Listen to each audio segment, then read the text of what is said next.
Hi, welcome or welcome back to my channel, and welcome to the first of my Summerween videos, the only reason that July should exist, quite frankly, if you ask me. Oh, and my anniversary. Sorry, honey. Anyway, today we're going to be doing our TBR. I get the cutest little bookmark for it off of Etsy. And what? You're wearing a watermelon hat and sunglasses. I have pumpkin earrings. There are pumpkins. I bought the bookmark. The skeleton is not satisfied. Apparently I haven't done enough. X's. Am I right? Can't live with him. Can't live without him. Hang on for a moment while I remedy this situation. It's not like you ever satisfied me when you were alive either, buddy. Alright, you surly skeleton snot. Are you satisfied? Is this summer weenie enough? We're good? You're happy? You want to go in the tent? Okay, we're gonna go in the tent and do our TBR now. Welcome to Summerween, Ligator style. Give me a... Oh, quit your whining. It's not like the dogs are in there.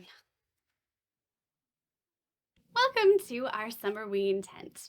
It is Paul approved, and he will be joining me for the next week for the duration of my Summerween videos. I tried to call him Yorick and be all classy, but if you've ever seen Bailey Sarian Murder Makeup Mystery Monday videos, yeah, it's a guilty pleasure. Her skeleton is named Paul, and so I guess I'm honoring her doing Summerween because me, Paul the second. Once I started calling him that, I literally couldn't refer to him as anything else, so Paul. But Halloween is indeed my favorite holiday because it has all the things I love. No hot weather, yuck. It has fall, my favorite season, and an excuse to dress up. And boy, do I love an excuse to dress up. And when I was told the theme this year was summer nights, I obviously thought, oh, the summer nights from Greece. And so, yeah, no, we're going retro 50s. A big giant thank you so much to Gabby from Gabby Reads for creating this amazing readathon. Truly, it gets me through July every year. I did indeed buy the adorable little bookmarks that provide the reading prompts for you by Alicia on Etsy. So I'll be going through those as we go through my TBR for the coming week. I will obviously be linking Gabby's original video down in the comments, so if you want to join us, there's also things you can do on Instagram, like posting your TBR and all sorts of fun extras.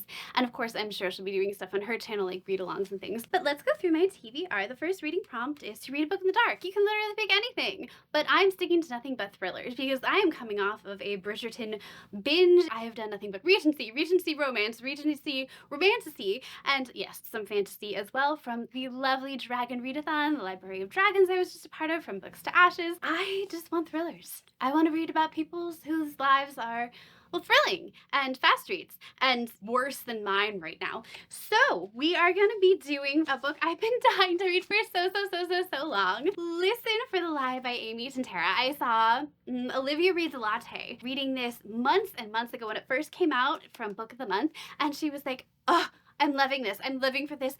I'm getting through it so fast, and I like instantly turned it off. I was like, I don't want to hear anymore. Don't tell me anything about it. I am so excited to finally get into this one. So this is about Lucy and Savvy, and they were besties who lived in Texas. Ew, lots of heat. Hard pass for me. They were popular and beautiful and like life of the party, and everybody wanted to be them. And not just that, they were totally smart too.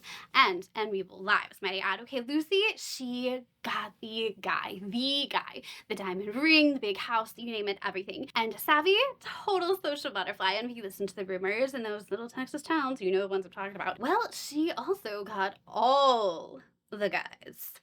But then one night, Lucy comes wandering home covered in blood, which turns out to be Savvy's because Savvy gets murdered, which, you know, is bad and looks really bad. And everyone's like, oh my God, she totally did it, but they can't prove it. So Lucy's like, I'm out of here. She moves to LA, starts over, nice and sunny. Apparently she really likes sunny heat. I know, I can't explain it either. But now, it's been a year since that horrible night, a night that she can remember nothing from, FYI, and all of a sudden, this like phenomenally huge podcast, okay, it was like a huge hit its first season, has decided, hey, you know what would be fun? We're going to pick up this case from Texas about two girls named Lucy and Savvy.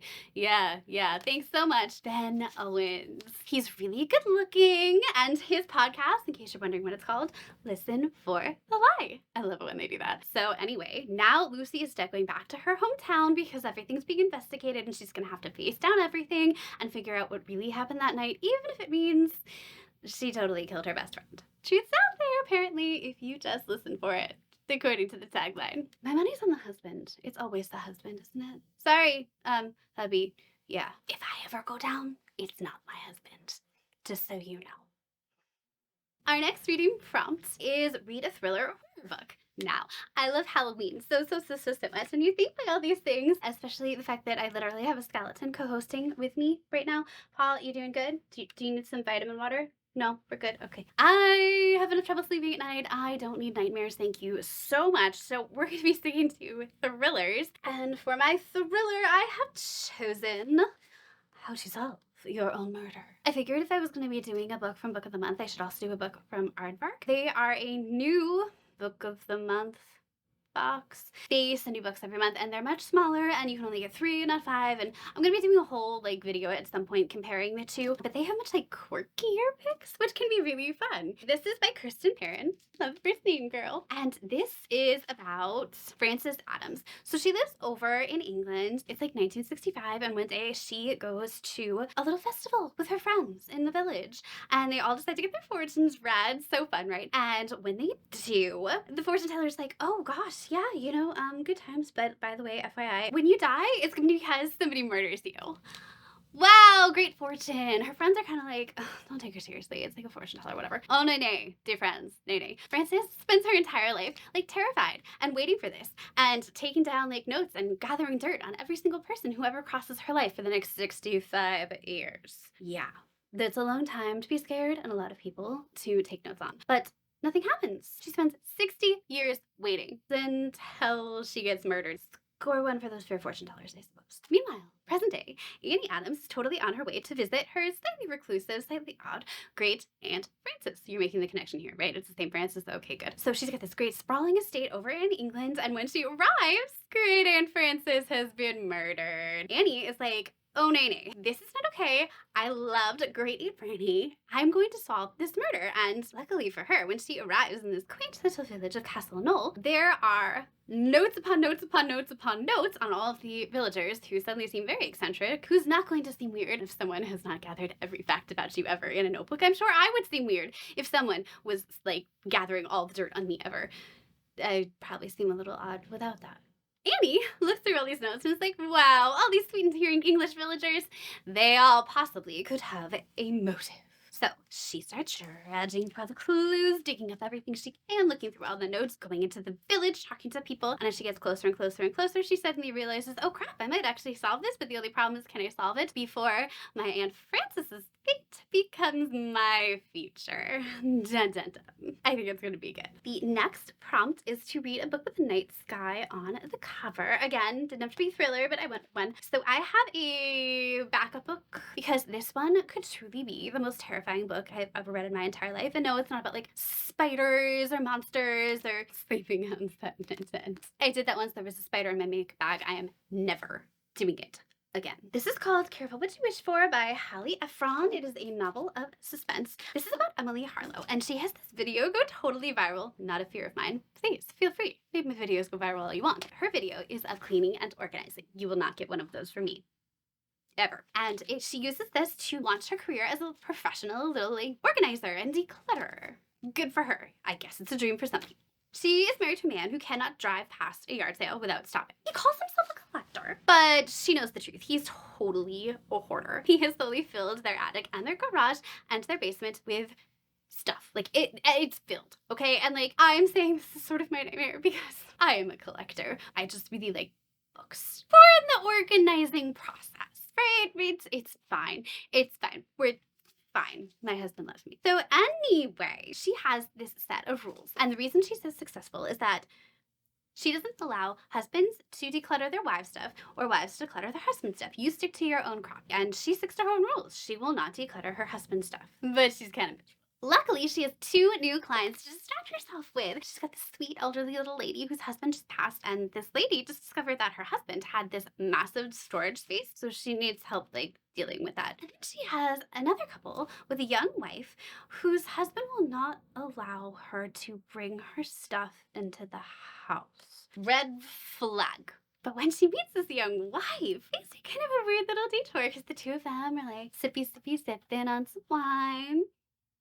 This is vitamin water. And they're talking about like, gosh, it would be amazing. Like if our collecting spouses would just kind of like disappear. And then suddenly our organizer finds herself with a mess she's not so sure she can clean up. Don't worry, girl. I can't handle the whole laundry cycle in one day. You'll be fine. But you can see why that might be triggering for someone who's like cleaning out many, many rooms and reorganizing a bunch of closets and like turning an old storage room into a giant library and feeling really, really overwhelmed about it. So that's why I have a backup book. This is totally also a night sky. Like, definitely night sky, right? All you have to say is The Socialite's Guide to Murder. And S.K. Golden, I'm ready to go. It is 1958. And Miss Evelyn has not left the Pinnacle Hotel for 14 months because she's an agoraphobe. Now, luckily, Daddy Dearest owns the hotel, so this is not so bad. She like lives there. It's fine. She knows the whole staff. It's cool. Everything she needs is there. One fun fact about her, she's like really good at finding stuff. For example, she found her mother's dead body in an alleyway 14 years ago in Manhattan. But she's about to find something else. See, they're celebrating this artist, Billy Bell. He just put out a new piece. It's this great accomplishment. And then it gets stolen. And her like pretend boyfriend slash like actual best friend, handsome famous actor Henry Fox, is accused of the theft. And just when she's gonna like come to his defense and be like, totally did not do it, Billy Bell turns up murdered. And it seems like the head of the hotel security totally did it, but she's like, guys, he would never use a murder weapon with his initials on it. Head of hotel security. So her hotel is in disarray. Obviously, she's gonna have to like solve the case because she cannot have this. So she syncs up with her like kind of really handsome crush, Mac Cooper, who is also a hotel employee. Mac's like sneaking into rooms and like picking locks, and she's searching around for clues, and unfortunately those clues tell her, ooh, you're gonna have to leave the hotel. And when they do, they're driving around and they get into a massive car accident. Wow, that's not gonna be scarring and convince her to never leave the hotel again, especially when she realized they got into an accident because her brakes were cut. Guess you're getting close to some answers there. Keep it up. But what does she do? She decides, you know, I'm gonna catch the killer. And I love her so much for this. I'm going to throw a party. In this elaborate party, everyone is the suspect, and she is going to have the most glamorous lineup one can imagine. And that is how she's going to catch her killer. I wish Evelyn so much luck. It sounds so good, doesn't it? I haven't heard anyone talk about this either. Oh, Pinnacle Hotel Mystery. It sounds like it's part of a series. Next up, we have read a book with 5 words in the title. And so The Socialite's Guide to Murder, 1, 2, 3, 4, 5. Could count. So that's my alternate if I decide the next book that I have up on docket doesn't count. Okay, let me explain why I'm worried it might not count. So I can count to 5 in theory. 1, 2, 3, 4, 5. My question is, and I really would like you to weigh in the comments if you so desire, do names count? And Price, the reappearance of Rachel Price. Price is a word. Rachel is my little hang up here. But if it's not a word, what is it? Like, would another word added on make this count? I feel like then no, it's 6 words. So did you see where I'm overthinking this? The Reappearance of Rachel Price by Holly Jackson, I have gone to pick up and put down a bunch of times because I'm afraid to read it, because what if I don't love it as much as A Good Girl's Guide to Murder? So I figure if I'm afraid of it and a thriller, this is the time to read it, Summerween.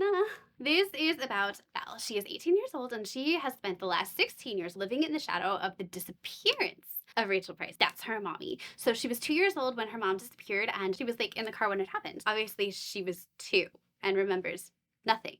And yet for some reason, people keep like asking her about it and expecting her to remember something, anything. I don't know. Why would you expect that? I don't remember anything from when I was 2. You don't remember anything from when you were 2. I mean, maybe you do. Maybe you're a prodigy. If you do, go ahead and prove me wrong and let me know in the comments. That would be super interesting. But like, pretty sure no one remembers anything from when they were 2. Rachel's presumed dead, and Bella wishes just everyone like move the heck on, okay? Just like, please. Grow up. Then the Price family, for some godforsaken reason, they agree to a true life documentary. Yeah, so everything is getting dredged up and Belle is stuck reliving this case, and she is not super happy about this. But then all of a sudden, just as filming starts, guess what happens? The reappearance of Rachel Price occurs. That's right, mommy's back. And she has the most unbelievable story to tell to explain what happened. And I do mean unbelievable underlined because Yabelle's kind of like not 100% buying it. So she decides, okay, while these cameras are rolling, I'm gonna like sneak around and do some investigating. Because like, if the story isn't true, like where the heck has Rachel been this whole time? And is Mommy Dearest like dangerous? Time to find out why Rachel Price came back from the dead, which would have been an interesting title as well. But I do like the alliteration. And lastly, we have read a book that takes place during, she could have picked fall, but no, we went with summer. It's Summerween. I get it. Okay, I'll play along. The Resort by Sarah Oxoroves. It takes place in Thailand, and I flipped through, and I didn't want to spoil anything, so I didn't flip through too much. It's like perma summer there. Like, I've been to Phuket. It doesn't matter what time you go. There's palm trees. It's a beach. It's summer year round, right? But for the sake of the cover, like, this is my summer pick. The tagline in this is so cute. It's "Welcome to paradise. We hope you survive your stay." But this is about the famous Koh Sang Resort, which I'm pretty sure is totally made up, FYI. But there are 3 rules when you go on vacation there, my dear friends. 1, leave the past behind. And when Cass sets foot on the coast of Thailand's like world famous party island, she is so down with that. She's definitely searching for an escape. And I don't mean from like her 9 to 5. None of those exist anymore. They're like 7 to 8, aren't they? She has some dark secrets. And so this seems like the perfect place to hide. Rule number 2, always be careful who you trust. Isn't this like a universal rule? But okay, apparently it needs to be said. And I don't think they're talking about people trying to upsell the tourists on little trinkets you can take home either. Nah. So years later, Cass has decided to like stay. She's become a permanent. She's a dive instructor, and the permanents, by the way, are all the expats who've just like fallen in love with the place and decided to stay on the island. The permanents, they don't talk about who they were or their lives before the island because they all have something to hide or outrun, like our girl Cass. And number 3, and I feel like this is specific really to Cass. Someone finds out who you are, run. That is rule number 3. Anyone worried yet? I'm worried. Suddenly, a dive student is found dead on the island. Not only is this not the first mysterious death on the island, apparently it will not be the last. Because someone knows who Cass is, and they are ready to make sure that justice is finally served. I don't know what you did, but I am going to be finding out thanks to prompt number 5. So, there you have it.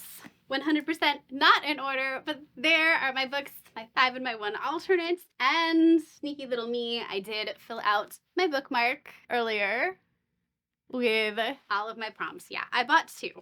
I did, just in case I messed one up. It is a woman's prerogative to change her mind. I'm sure you've heard that. And dear God, do I use it all the time. So that is it for me and Paul. Thank you so much for joining me. I am so excited for Summerween. This is truly what gets me over that hump to August, which is really and my birthday, so yay for those things. And yes, I'm aware what I'm looking forward to most July, August reads is late. I'm really sorry for that. Health stuff has been kicking my butt right now. I'm doing my best, but you know what I am looking forward to most in July? It is this. So hopefully I will get that video out before the 2nd week of July releases. But thank you so much for joining me and Paul. Please like and subscribe and tell me which you are going to be reading for Summerween. I am dying to hear. Dying. But I will let you get back to your book, and I will be getting back to mine. I get to start one of these. Not quite yet. I'll be good. I promise. But that's all for me today, guys. Thank you so much for joining me. I hope you like my over-the-top Summerween setup. Sometimes the girls just gotta have fun. I'll see you next time, guys.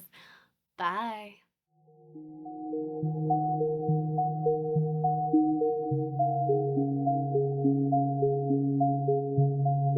Keep it spooky, Paul. You been hitting that pineapple a little too hard?